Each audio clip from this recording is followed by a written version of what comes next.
제1차 세계대전에서 독일이 패전국이 됐습니다. 패전한 국가로서 겪어야 하는 그 엄청난 수모와 여러 가지 고통을 겪을 수밖에 없었습니다. 그러면서 국민들이 많은 시위에 빠져 있을 때 마치 나라를 구할 메시아처럼 등장한 사람이 히틀러입니다. 히틀러는 우여곡절 끝에 독일 게르만 민족주의를 내세우면서 마침내 국가 원수인 독일 총통이 돼서 제2차 세계대전을 일으켰습니다. 그의 잘못된 야망이 침체된 한 국가를 일으키는 차원을 넘어서서 저질러서는 안 돼야 될 그런 끔찍하고 패역한 일을 저질렀습니다. 이러한 히틀러의 악행에도 불구하고 그 당시에 독일 대부분의 교회들은 그를 지지하고 도왔습니다. 그때 소수의 교회였지만 죄의 길로 치닫고 있는 이 히틀러의 만행을 이 나치 정권에 항거하면서 신앙의 양심을 따라서 믿음을 지키는 교회들이 있었는데 이런 교회를 고백교회라 이렇게 부릅니다. 어떤 세상, 어떤 상황에서도 이 고백교회와 같이 교회는 진리를 지켜나가는 최후의 보루가 되어야 됩니다. 세상의 잘못된 권력 앞에서 고난을 감수하고 아니다라고 말하면서 진리를 지켜낸 이 고백교회가 정말 교회의 사명을 감당하는 교회입니다. 어느 시대든 교회는 하나님의 뜻을 따라야 됩니다. 하나님 말씀에 순종하는 그 길로 가야 됩니다. 세상의 그럴듯한 유혹 앞에서도 변함없이 세상의 방법이 아닌 하나님의 방법으로 살아가야 할 사람들이 바로 예수님을 믿는 그리스도인들입니다. 오늘 이 본문 배경이 되는 에스겔 11장 전반부에 보면은 유다 백성들 가운데서 특별히 고위 관직이었던 두 사람이 소개가 되고 있습니다. 한 사람은 야하사냐, 한 사람은 블라디아입니다. 제가 성경을 공부할 때 사람 이름 외우는 게 참 만만치 않았습니다. 우리 이름하고는 전혀 다른 이름이라 야하사냐, 블라디아 이런 게 발음하기도 쉽지 않습니다. 저는 이 야하사냐를 기억할 때 어떻게 기억하냐면 야, 왜 그렇게 사냐? 왜 그렇게 싹 빼면 야사냐? 이렇게 쉽게 외웁니다. 블라디아는 어떻게 외우느냐? 그냥 외우는 겁니다. 블라디아. 어쨌든 이 두 사람은 굉장히 중요한 역할을 하는 사람임에도 불구하고 또 하나님 백성인 유다 백성임에도 불구하고 하나님을 두려워할 줄 몰랐습니다. 하나님의 말씀을 따르기는커녕 세상의 방법을 따라 살아가는 그런 사람이었습니다. 이 야하사냐 동생 가운데 하나냐라고 하는 형제 가운데 하나냐라고 하는 선지자가 있는데요. 이 선지자는 또 거짓 선지자입니다. 당시에 하나님의 말씀을 바르게 전했던 에레미야 선지자, 그가 이 시대의 타락을 경고하고 그리고 위기를 예언할 때 이 하나냐는 에레미야를 비웃으면서 비방하면서 사탕발림식 좋은 말로 거짓 예언을 했습니다. 야사나냐 블라디아 이 모두가 다 악한 그 시대의 풍조를 따랐던 사람들입니다. 하나님께 불순종하는 그 시대에 맞춰서 불의를 행하고 악한 꾀를 도모하면서 하나님의 뜻에 역행했습니다. 이들의 악행이 12절에 나오는데 하나님께서 이렇게 지적하십니다. 너희가 내 율례를 행하지 아니하며 규례를 지키지 아니하며 너희 사방에 있는 이방인의 규례대로 행하였느니라. 너희는 하나님의 백성으로 하나님 말씀을 따르고 하나님의 뜻에 순종해야 되는데 내 율례와 내 법도 하나님 말씀은 전혀 지키지 않고 이방인의 규례, 하나님 안 믿는 사람들의 그 습관과 그 방식을 그대로 따라 행했다는 것입니다. 여러분은 지금 어떻게 살아가고 있습니까? 우리는 세상의 많은 사람 가운데서 하나님의 부르심과 택함을 입은 그리스도인들입니다. 우리가 위대하거나 잘나서가 아닌 하나님의 특별하신 은혜로 말미암아서 하나님의 귀한 자녀가 되었고 구원받은 하나님 백성으로 우리는 살고 있습니다. 우리가 살아가는 방식은 어떤 것입니까? 우리는 어떤 상황에서도 하나님 백성답게 하나님 말씀을 붙잡고 살아야 합니다. 하나님과 상관없이 살아가는 사람들의 방식대로 살아가면 하나님과는 멀어질 수밖에 없게 됩니다. 로마서 12장 2절에 보면 너희는 이 세대를 본받지 말라고 말씀합니다. 우리가 본받지 말아야 할 이 시대라고 하는 것은, 이 세대라고 하는 것은 하나님을 거부하는 세대예요. 하나님 말씀을 거역하는 그런 세대입니다. 죄악이 난무하고 하나님을 무시하는 불신앙의 그런 세대, 이런 세대의 물결에 결코 휩쓸리지 말라는 것입니다. 아하스냐, 블라데아, 이 사람들이 예루살렘에 가는 하나님의 백성이면서도 하나님 경외하지 않았습니다. 그런 악한 세대를 본받았습니다. 에스겔 선지자가 하나님의 말씀을 통해서 책망할 때 블라데아가 그 자리에서 죽고 맙니다. 앞으로 임할 하나님의 무서운 심판, 그것을 이 블라데아의 죽음을 통해서 보여주신 것입니다. 이때 에스겔이 슬퍼하고 두려워하면서 하나님께 묻습니다. 하나님, 이스라엘의 남은 자들마저 다 이렇게 멸절하시렵니까? 그러자 하나님께서 에스겔에게 임한 하나님의 말씀이 오늘 본문의 말씀입니다. 하나님께서 계속 경고함에도 불구하고 남유다는 하나님 말씀에 순종하지 않고 살았습니다. 우상 숭배를 버리지 못했습니다. 그러다가 결국 남유다마저도 바벨론에 의해서 멸망당합니다. 그들이 그렇게 의지했던 예루살렘 성전이 다 파괴되고 수많은 사람들이 바벨론 포로로 끌려갔습니다. 많은 사람들이 여기저기 여러 나라로 자기의 고향을 버리고 자기의 고국을 버리고 흩어져 살아가는 디아스포라가 되었습니다.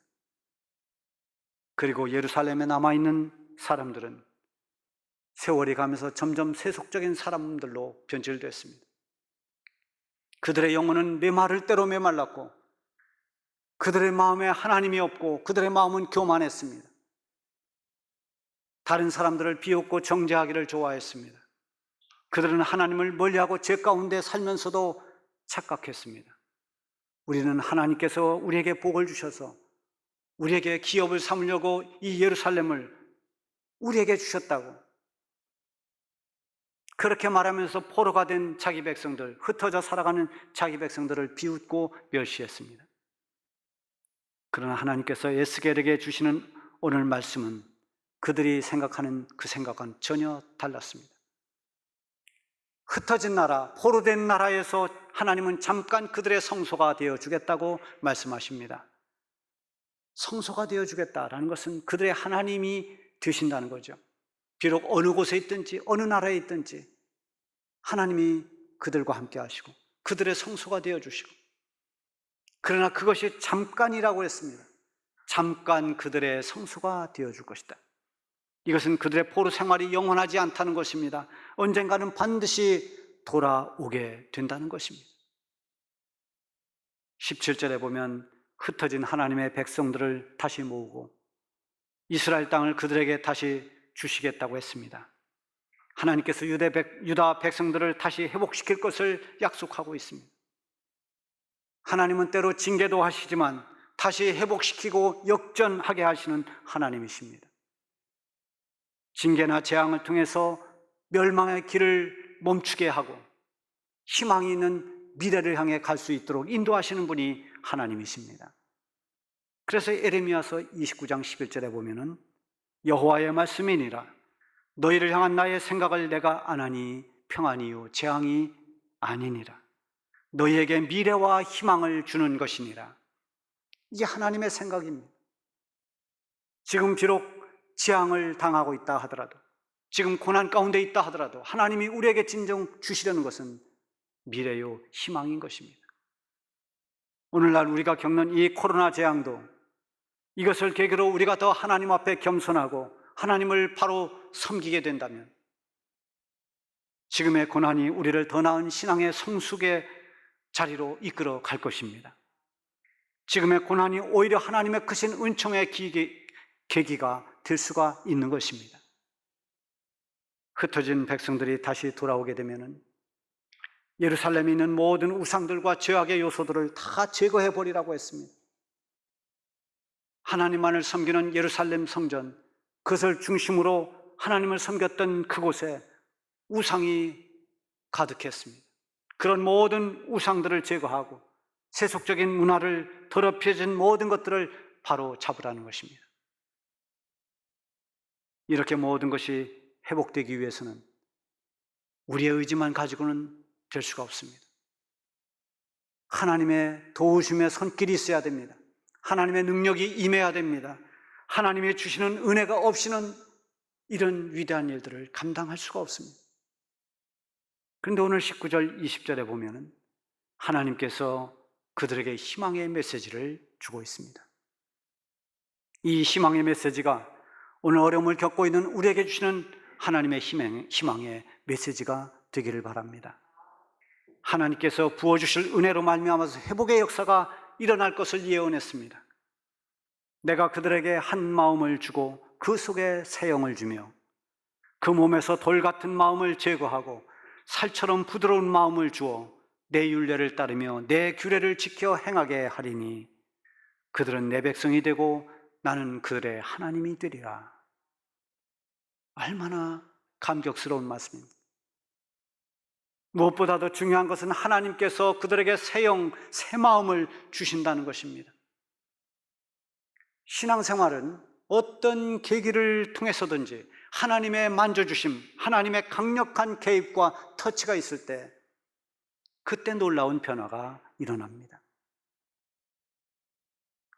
이런 하나님의 강권적인 성령의 역사가 있을 때 반전과 회복의 역사가 일어나는 것입니다. 하나님이 부어주시는 이런 성령의 능력은 때로는 실패한 자들에게도 임합니다.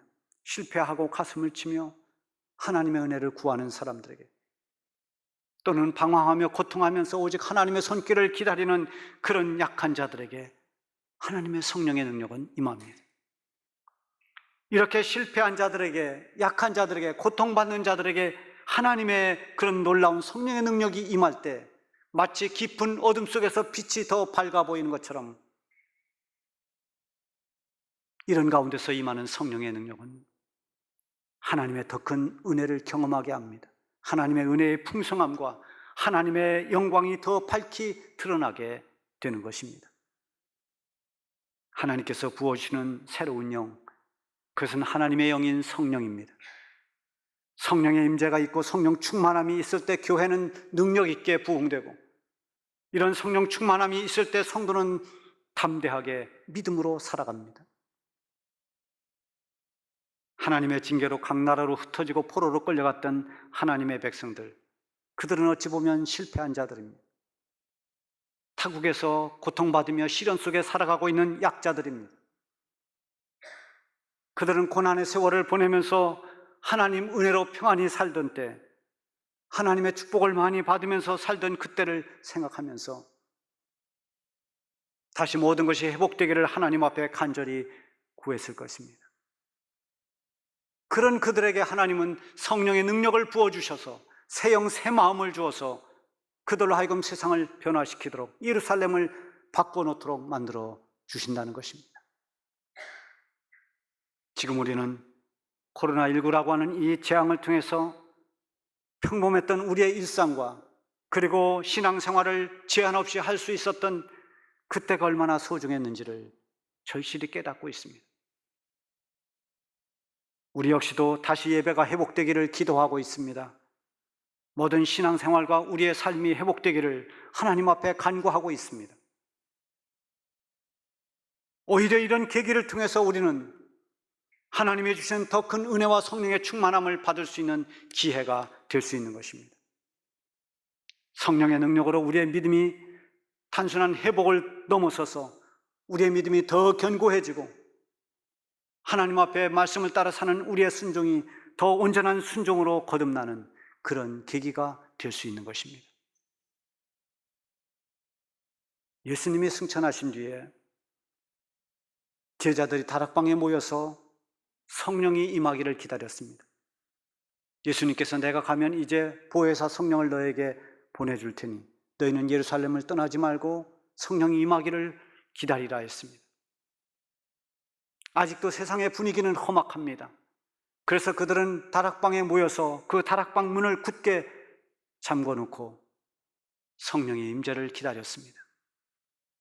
오순절날 그들이 다락방에 모여 있을 때 강력한 하나님의 임재가 나타났습니다. 성령이 임했습니다. 불처럼 바람처럼 강력한 그런 성령의 권능이 그들 가운데 임하면서 거기 모여있던 모든 사람들이 성령 충만함을 입었습니다. 예수님의 제자들은 방언이 터져나왔습니다. 성령의 능력을 받은 제자들은 이제 더 이상 두려워하지 않았습니다. 더 이상 다락방 속에 숨어 있지 않았습니다. 그들은 다락방 문을 열고 밖으로 나가서 담대하게 복음을 전했습니다. 예수님의 십자가와 예수님의 부활을 증거하면서 예수님이 우리의 구원자 되심을 용기 있게 전했습니다.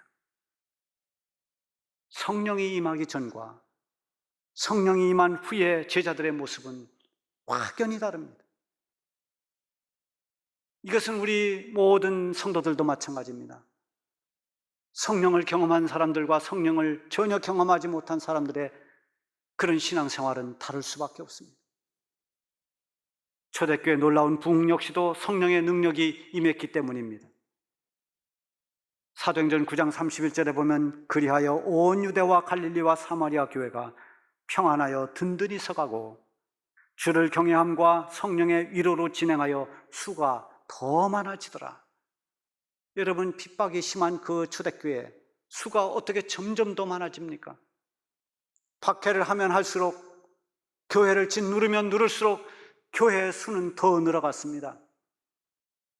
성도들의 수가 더 많아졌습니다. 부흥을 말합니다. 이 초대교회의 부흥, 거기에는 성령의 위로가 있었습니다.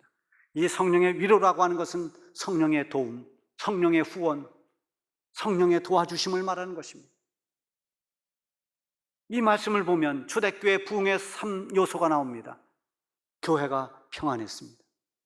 아무리 박해를 받고 온갖 핍박 속에 있어도 성도들은 서로 평안했습니다. 서로 격려하고 위로했습니다. 서로를 위해 기도해 주었습니다. 서로 배려하고 서로 나눴습니다. 그리고 하나님을 진심으로 경외했습니다. 하나님을 하나님으로 그렇게 두려워할 줄 알고 하나님을 극진히 섬기며 경외했습니다. 그리고 세 번째는 성령의 역사가 있었습니다. 이것이 초대교회 부흥의 한 비결입니다. 오늘 본문 19절에도 핵심이 그 속에 새 영을 주어 라고 하는 말씀입니다. 돌아온 하나님 백성들에게 새 영을 부어주시면서 그들의 마음을 변화시켜 준다고 했습니다. 성령이 임하면 마음의 변화가 일어납니다. 성령이 임하면 생각이 달라집니다. 그래서 우리는 끊임없이 하나님의 영이 우리의 마음과 생각을 다스리도록 기도해야 됩니다. 하나님, 내 안에 새 영을, 하나님 성령의 능력을 부어주소서. 내 생각이 아닌 하나님의 생각을 할 수 있도록, 내 하고 싶은 것이 아닌 하나님의 뜻을 이룰 수 있도록 하나님 내게 성령을 부어주소서. 이게 우리가 기도해야 할 기도입니다. 성령이 떠나가면 우리는 무력해집니다. 사울왕에서 하나님의 영이 떠나가자 사울은 그 영혼이 무너졌습니다. 그리고 망하는 길로 갔습니다. 그것을 본 다윗이, 사울이 이렇게 하나님의 영이 떠나가고 그 최후가 비참하게 되는 그 모습을 똑똑히 보았던 다윗은 무엇을 가장 두려워했을까요? 시편 51편 11절에 있는 그의 기도를 보면 알 수 있습니다. 주님, 나를 주 앞에서 쫓아내지 마시고 주의 성령을 내게서 거두지 마옵소서. 이게 다윗의 기도입니다. 그가 범죄하고 난 뒤에 하나님의 성령이 떠나갈까 두려웠습니다. 하나님의 영이 내게서 멀어질까 그는 가장 그것을 무서워했습니다. 우리 성도들에게 하나님의 영이 떠나가면 그것은 가장 슬픈 일입니다. 하나님께서 흩어졌던 백성들이 돌아왔을 때 성령의 능력을 부어주셔서 돌같이 그렇게 딱딱한 마음들, 그런 마음을 제거하고 살처럼 부드러운 마음을 주시겠다고 말씀하십니다. 아무리 굳게 닫혀있는 마음도 성령이 임하면 그 마음의 문이 활짝 열립니다. 걱정과 슬픔 속에 있던 사람들, 염려와 두려움에 깊이 빠져있던 사람도 성령의 터치가 있으면 마음의 평강이 찾아옵니다. 두려움은 사라지고 용기와 담대함을 얻게 됩니다. 돌같이 굳어버린 마음을 살처럼 부드러운 마음으로 바꿔주시면 회복은 시간 문제인 것입니다. 강팍한 마음으로는 어떤 것도 할 수가 없습니다.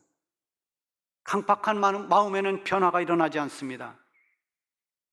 자아가 너무나 강하고 단단해서 깨질 수가 없습니다.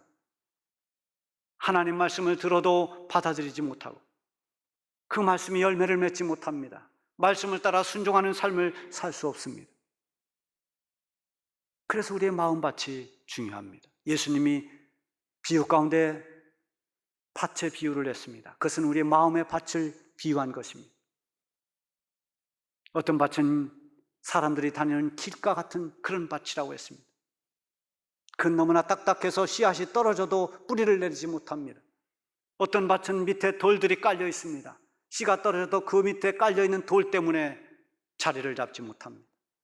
어떤 씨앗은 가시덤불에 떨어졌습니다. 자라보려고 해도 그 주변에 가시덤불이 너무나 강해서 그 기운에 밀려서 싹을 틔워내지 못합니다. 이 모든 것이 다 강팍한 마음밭입니다. 씨가 떨어져도 그대로 죽고 맙니다.